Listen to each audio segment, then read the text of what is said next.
Ako'y kawaan, o mahal kong Diyos, sang-ayon sa iyong kagandahang loob. Mga kasalanan ko'y iyong bawiin, ayon din sa iyong pag-ibig sa akin. Linisin mo sana ang aking karumhan at patawarin mo ang aking kasalanan. Ako'y kawaan, o mahal kong Diyos, sang-ayon sa iyong kagandahang loob. Mga kasalanan ko'y iyong bawiin, ayon din sa iyong pag-ibig sa akin. Sa ngalan ng Ama at ng Anak at ng Espiritu Santo. Amen. Sumainyo ang Panginoon. At sumayo rin. Mga kapatid, aminin natin ang ating mga kasalanan upang tayo'y maging marapat gumanap sa banal na pagdiriwang. Inaamin ko sa makapangyarihang Diyos at sa inyo mga kapatid na lubha akong nagkasala sa isip, sa salita at sa gawa at sa aking pagkukulang. Kaya isinasamo ko sa mahal na Birheng Maria, sa lahat ng mga anghel at mga banal, at sa inyo mga kapatid, na ako'y ipanalangin sa Panginoong ating Diyos. Kaawaan tayo ng makapangyarihan Diyos, patawarin tayo sa ating mga kasalanan, at patnubayan tayo sa buhay na walang hanggan. Amen. Panginoon, kaawaan mo kami. Panginoon, kaawaan mo kami. Kristo, kaawaan mo kami. Kristo, kaawaan mo kami. Panginoon, kaawaan mo kami. Panginoon, kaawaan mo kami. Manalangin tayo.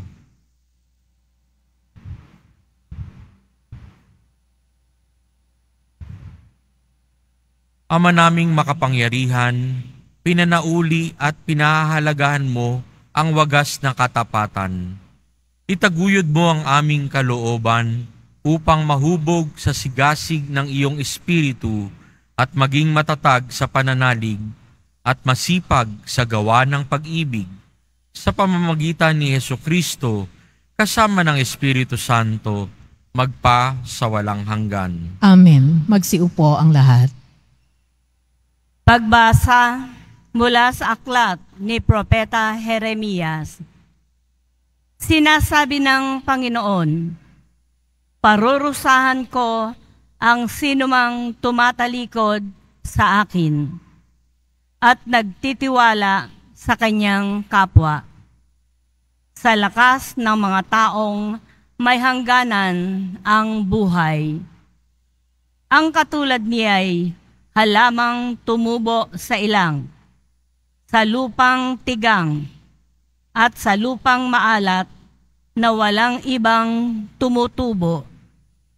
Walang mabuting mangyayari sa kanya. Ngunit maligaya ang taong nananalig sa Panginoon. Pagpapalain ang umaasa sa kanya.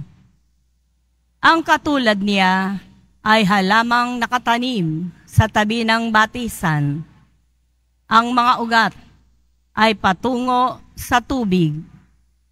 Hindi ito manganganib kahit dumating ang tag-init, sapagkat mamamalaging luntian ang mga dahon nito. Ngunit di umulan, ay wala itong aalalahanin. Patuloy pa rin itong mamumunga. Sino ang makauunawa sa puso ng tao? Ito'y mandaraya at walang katulad. Wala nang lunas ang kanyang kabulukan. Akong Panginoon ang sumisiyasat sa isip at sumusubok sa puso ng mga tao. Ginagantihan ko ang bawat isa ayon sa kanyang pamumuhay at ginagantimpalaan ayon sa kanyang ginagawa. Ang salita ng Diyos. Salamat sa Diyos. Mapalad ang umaasa sa Panginoon tuwina. Mapalad ang umaasa sa Panginoon tuwina. Mapalad ang taong hindi naaakit niyong masasama, upang sundan niya ang kanilang payo at maling halimbawa. Hindi sumasama sa sinumang taong ang laging adhika ay pagtawanan lamang at hamak-hamakin ang Diyos na dakila. Nagagalak siyang laging magsaliksik ng banal na aral.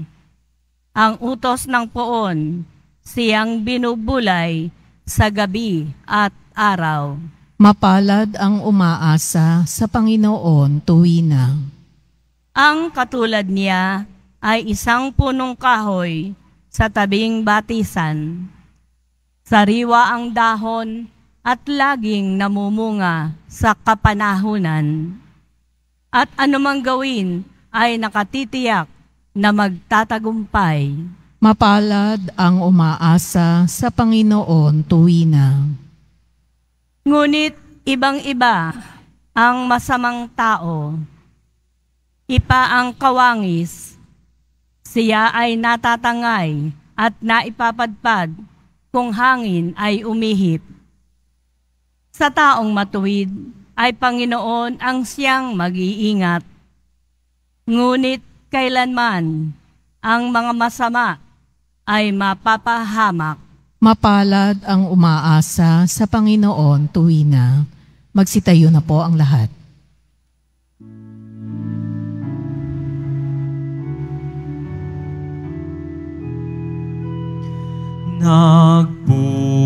Nagpupuri kami sa'yo, Panginoong Jesucristo.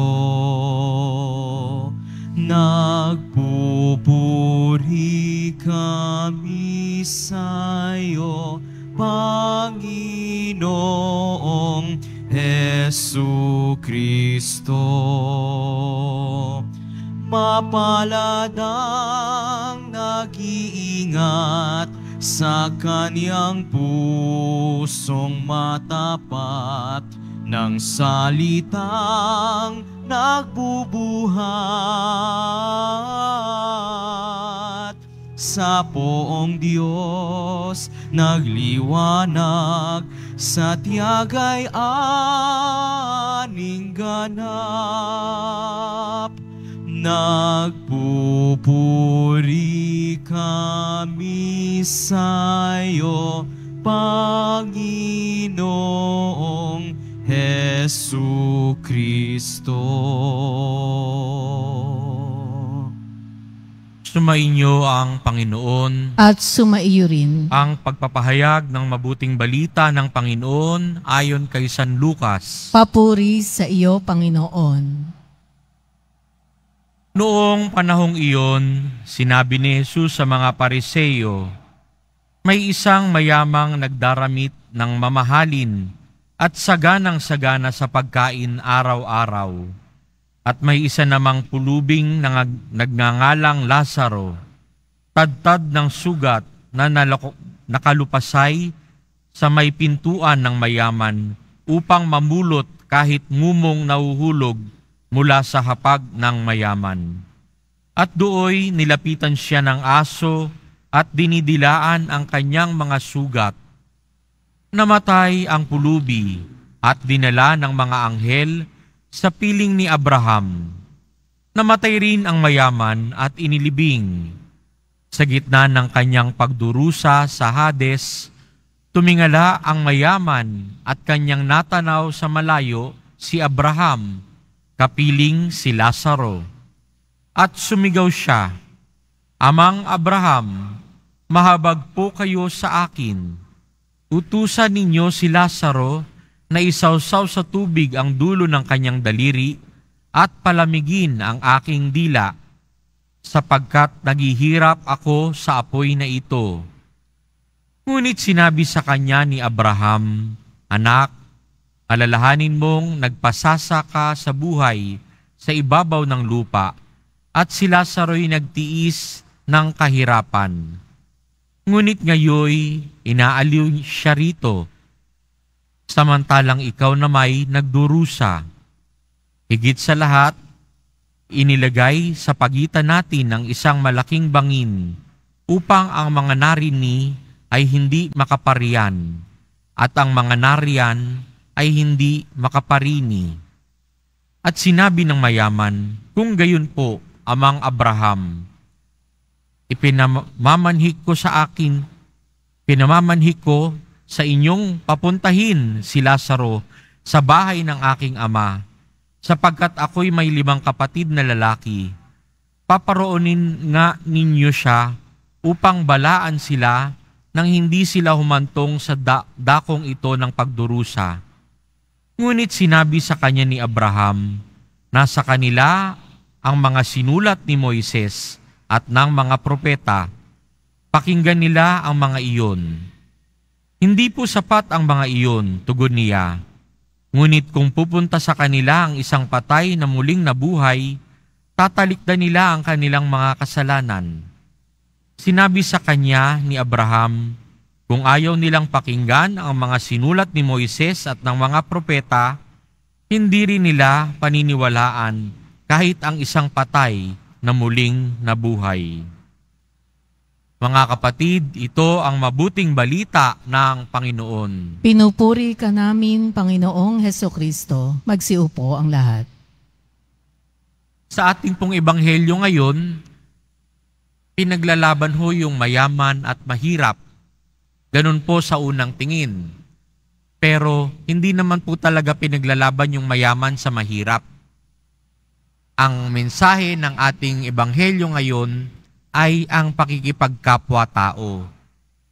Nakalimutan ng mayaman na si Lazaro ay isang tao tulad niya, nagugutom, nauuhaw, nangangailangan ng kalinga. Kaya nga ngayong panahon ng Kwaresma, magandang nagtitika tayo at nag-aayuno dahil kapag ginawa natin ito, nakakaramdam tayo ng gutom, ng uhaw. At dahil doon, pagka nakakita tayo ng nangangailangan, alam nating nagugutom din yan, alam din nating nauuhaw din yan. So, makakapag-share din po tayo ng blessings natin, no? So, pwede tayong mapunta sa Hades, no, o sa impyerno kung hindi natin tinitignan ang bawat isa bilang kapatid natin, bilang kapwa-tao natin. Ang kasalanan ng mayaman sa ebanghelyo ay hindi niya tinignan, no? Nagbulag-bulagan siya, nagbingi-bingihan siya sa pangangailangan ng kapwa-tao niyang si Lazaro, no? Dahil mahirap, hindi niya pinansin. Ganon din naman tayo. Hindi kailangan mahirap yung papansinin natin o kakalingain natin. Kailangan natin silang makita, no? Makita, huwag magbulag-bulagan. Kailangan nating marinig ang mga kanilang daing kahit hindi sila nagsasalita. Mang-a-anticipate natin yung mga pangangailangan nila. At kung may sobra tayo, pwede natin i-share sa kanila yung ating mga blessings. Kung walang-wala naman, hindi naman nangangahulugan na wala ka nang ibibigay. Pwede pa rin tayo magbigay. Isang ngiti o isang pagtungo ay isang acknowledgement na nakita ko yung aking kapatid, no? Paglabas natin, may makakasalubong tayong nangangailangan. Kung wala tayong maibibigay, ano ba naman yung ngingitian natin sila at tutunguan? Ito'y pag-acknowledge na sila'y tao rin katulad natin. At ito ang gustong matutunan, ito ang gusto ni Jesus na matutunan natin. Kaya't pag tumingin tayo sa mahal na poong Nazareno, kay ganda, no? Kasi kikita natin na siya'y naghihirap. Isa siyang Diyos, pero nagkatawang tao para makita rin natin na kahit ang Diyos nagpakahirap, dinanas yung hirap natin. Meron pa bang hihirap sa dinanas ng poong Nazareno? Wala na po. So yung ating mga dinaranas ngayon, ng mga sakit, ng mga iniinda, pag tumingin po tayo sa poong Nazareno, kailangan makonsol din tayo dahil ito'y Diyos. Hindi niya kailangan magpakasakit. Isang pitik lang ng kanyang daliri, mawawala na yung mga sakit. Pero hindi. Dinaras pa rin niya para ipakita sa atin na siya ay kaisa natin. No? Yung mga hirap na dinaranas natin, yun din ay dinaranas niya at ibinuhat niya sa kanyang krus. Kaya mga kapatid, ang tawag sa atin ngayong misa, huwag po tayong magbulag-bulagan, magbingi-bingihan sa mga tao sa paligid natin. Lahat tayo ay nangangailangan sa bawat isa, magtulungan po tayo at magmahalan tulad ng pagtulong at pagmamahal sa atin ng poong Jesus Nazareno. Amen. Magsitayo po ang lahat.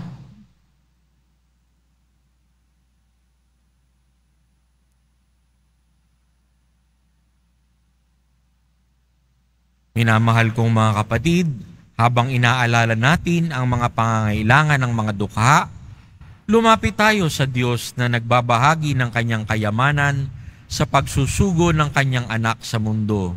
Ang ating pong itutugon, Ama ng mga dukha, pagpalain mo kami. Ama ng mga dukha, pagpalain mo kami. Ang simbahan naway, ipadama ang habag ni Kristo sa mga dukha na nagpupunyagi para sa isang higit na makatarungang lipunan. Manalangin tayo. Ama ng mga dukha, pagpalain mo kami. Ang mga natutuksong maging alipin ng kayamanan at kapanatagang dulot ng mga material na bagay, naway makaunawa na nagmumula ang espiritual na kahirapan sa pagtangging magbahagi sa kapwa. Manalangin tayo. Ama ng mga dukha, pagpalain mo kami. Tayong lahat naway tumanggap ng biyayang magpakita ng awa at habag, pag-unawa at pagiging bukas palad sa mga nangangailangan. Manalangin tayo. Ama ng mga dukha, pagpalain mo kami. Ang mga may sakit, naway palakasin ng init ng mapagmahal na presensya ng Diyos.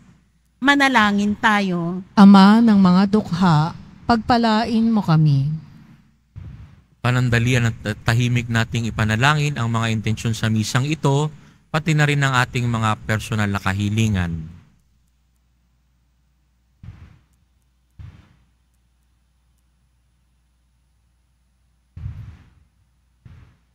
Manalangin tayo sa Panginoon. Ama ng mga dukha, pagpalain mo kami. Ama naming nasa langit, sa iyong pag-ibig at habag, puspusin mo kami ng iyong nag-uumapaw na kabutihang loob. Dinadalangin namin ito sa pamamagitan ni Kristo na aming Panginoon. Amen. Magsiupo ang lahat.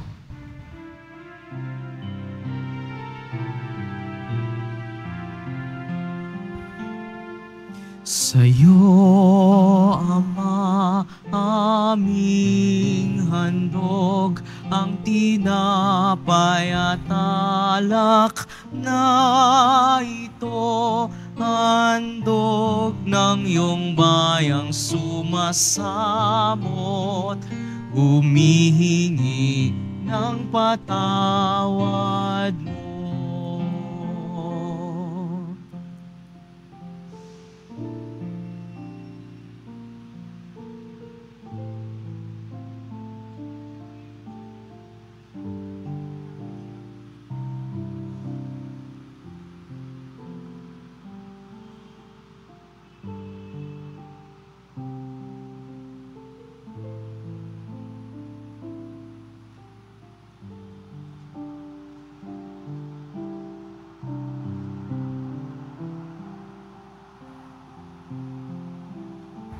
Magsitayo ang lahat.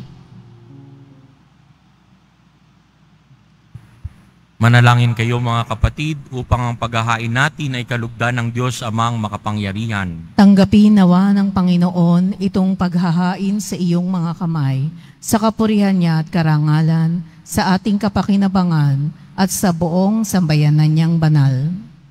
Ama naming lumikha, pabanalin mo sa paghahain ngayon ang aming 40 araw na paghahanda para sa pagkabuhay upang ginaganap namin ay maisaloob ng lubusan sa pamamagitan ni Jesucristo kasama ng Espiritu Santo magpa sa walang hanggan. Amen. Sumainyo ang Panginoon At sumayo rin. itaas sa Diyos ang inyong puso at diwa. Itinaas na namin sa Panginoon. Pasalamatan natin ang Panginoong ating Diyos. Marapat na siya ay pasalamatan.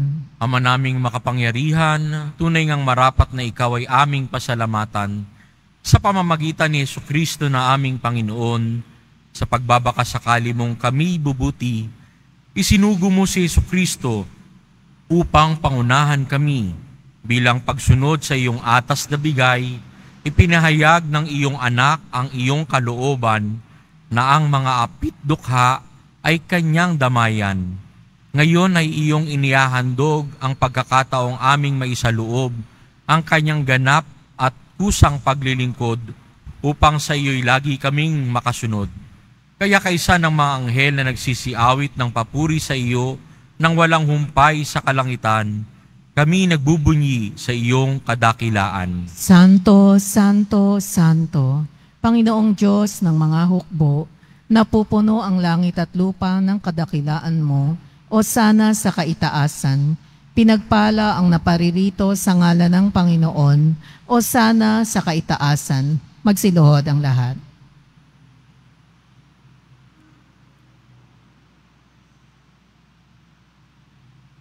Ama naming banal, ikaw ang bukal ng tanang kabanalan. Kaya't sa papamagitan ng iyong Espiritu, gawin mong banal ang kaloob na ito upang para sa amin maging katawan at dugo ng Panginoong Hesukristo. Bago niya pinagtiis ang kusang loob na baging handog, hinawakan niya ang tinapay, pinasalamatan kaniya, pinaghati-hati niya iyon, iniabot sa kanyang mga alagad at sinabi, "Tanggapin ninyong lahat ito at kanin, ito ang aking katawan na ihahandog para sa inyo."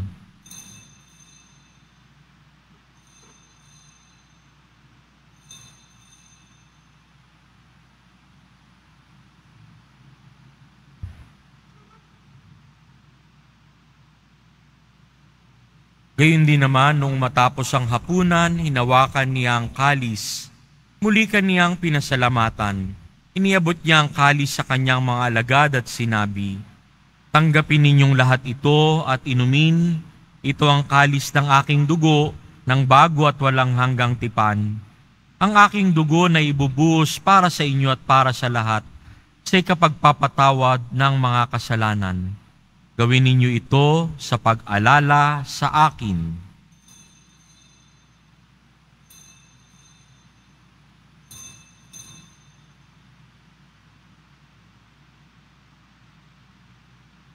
Magsitayo ang lahat. Ang misteryo ng ating pananampalataya. Si Kristo'y namatay, si Kristo'y nabuhay, si Kristo'y babalik sa wakas ng panahon. Ama, ginagawa namin ngayon ang pag-alala sa pagkamatay at muling pagkabuhay ng iyong anak. Kaya't iniaalay namin sa iyo ang tinapay na nagbibigay buhay at ang kalis na nagkakaloob ng kaligtasan. Kami nagpapasalamat dahil kami iyong minarapat na tumayo sa harap mo para maglingkod sa iyo. Isinasamo namin kaming magsalo-salo sa katawan at dugo ni Kristo ay mabuklod sa pagkakaisa sa pamamagitan ng Espiritu Santo. Ama, lingapin mo ang iyong simbahang laganap sa buong daigdig. Puspusin mo kami sa pag-ibig kaysa ni Francisco na aming Papa, ni Jose na aming Obispo, at ng Tanang Kaparian. Alalahanin mo rin ang mga kapatid naming nahimlay nang may pag-asang sila'y muling mabubuhay, gayon din ang lahat ng mga pumanaw. Kaawaan mo sila at patuloyin sa iyong kaliwanagan.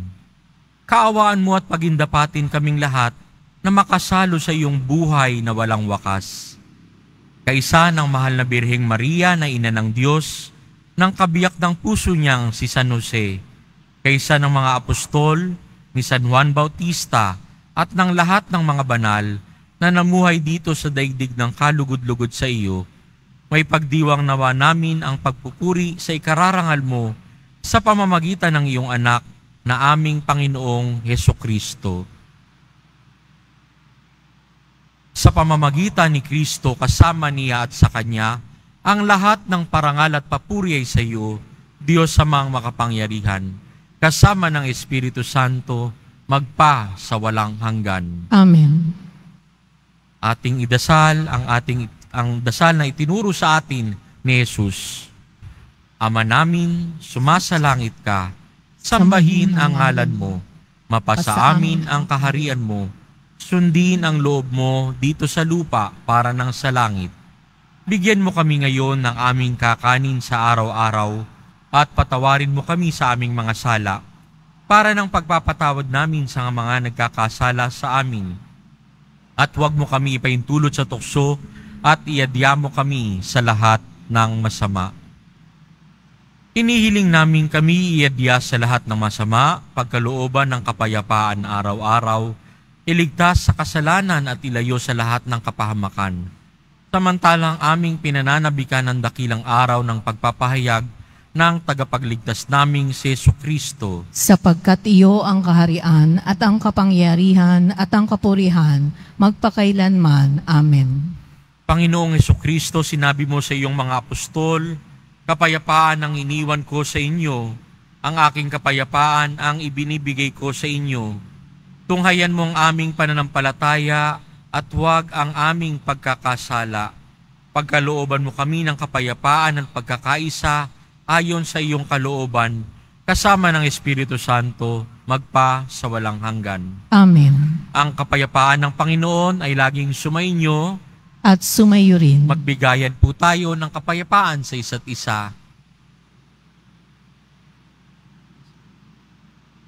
Kordero ng Diyos na nag-aalis ng mga kasalanan ng sanlibutan, maawa ka sa amin.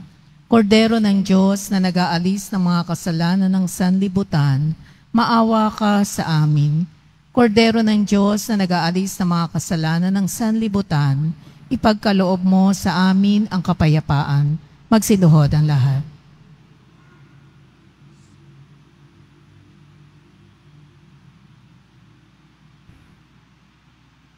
Ito si Jesus, ang kordero ng Diyos na nag-aalis ng kasalanan ng sanlibutan. Mapapalad tayong inaanyayahan sa kanyang banal na piging. Panginoon, hindi ako karapat-dapat na magpatuloy sa iyo, ngunit sa isang salita mo lamang ay gagaling na ako.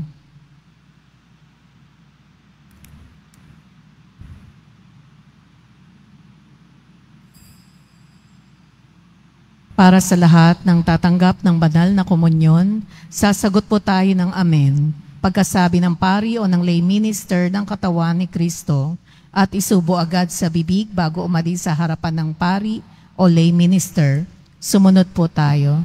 Maraming salamat po.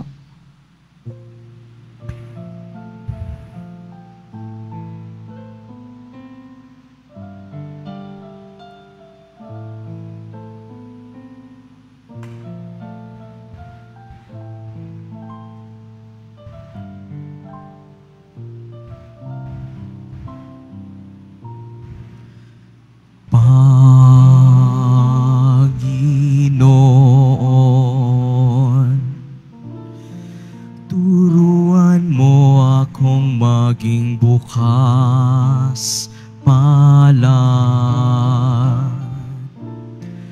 Turuan mo akong maglingkod sa iyo nang magbigay ng ayon sa nararapat na walang hinihintay mula sa iyo.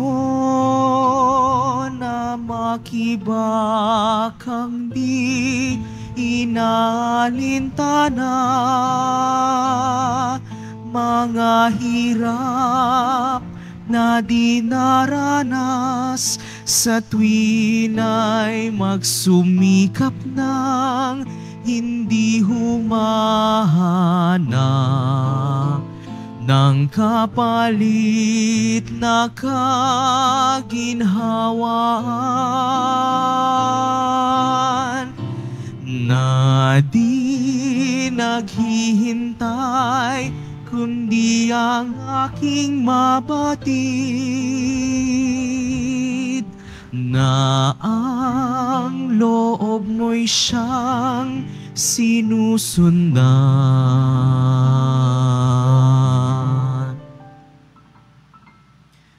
Panginoon,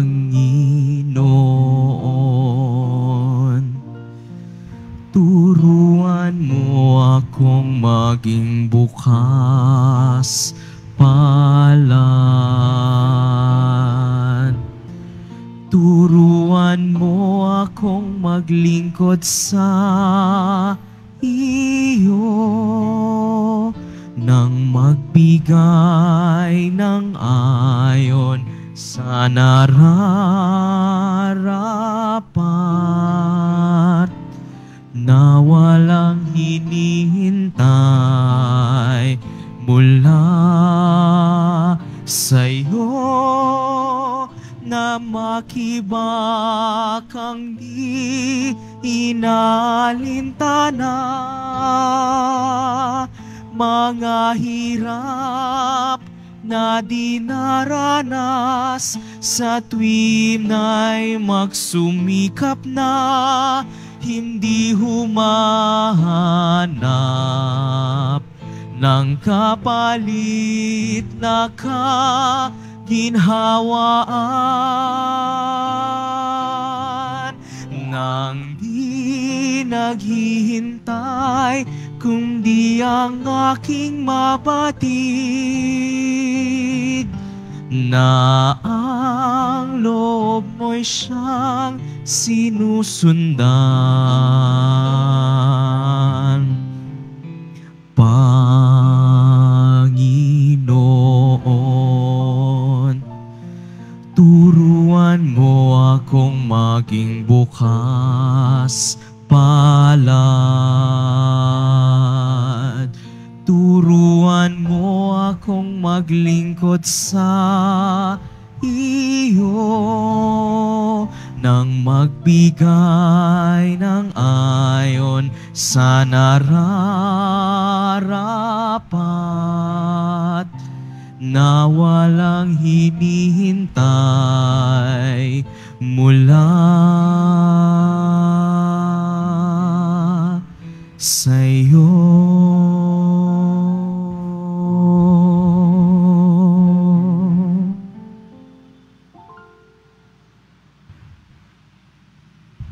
Announcement.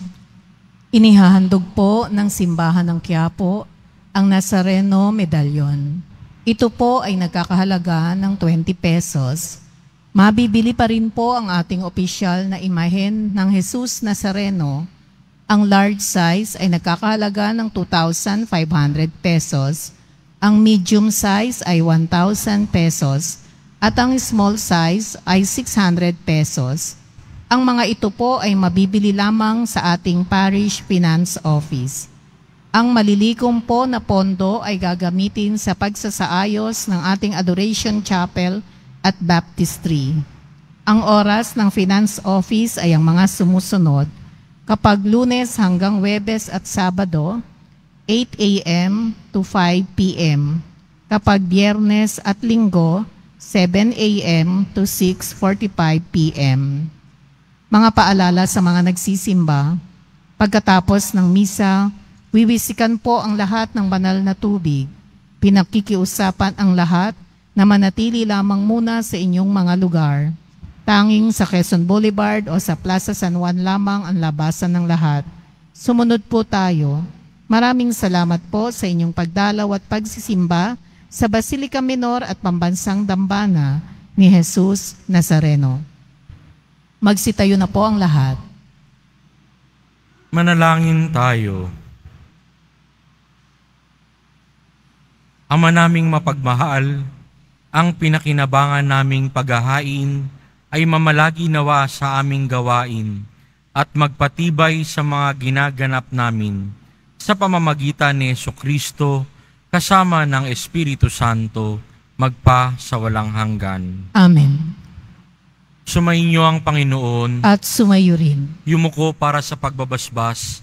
Mahal na poong Jesus Nazareno, inihayag mo sa pamamagitan ng krus ang walang maliw na pag-ibig ng Diyos sa sangkatauhan. Pakinggan mo ang kahilingan ng iyong angkan na nagsusumamo sa iyo. Makamtanawa nila ang iyong katugunan at tanggapin ang kasagutan na may utang na loob na tinatanaw. Basbasan din po ninyo ang mga daladala nilang mga imahen at dasalan. Sa pamamagitan ng bendisyon na ito, naway maalala nila ang mga pangako nila noon sa binyag, na ikaw ay ang kanilang iibigin at paglilingkuran bilang Panginoon, magpa sa walang hanggan. Amen. Pagpalain kayo ng makapangyarihang Diyos, Ama, Anak, at Espiritu Santo. Amen. Humayo kayong taglay ang kapayapaan at pag-ibig ng poong Jesus Nazareno. Salamat sa Diyos.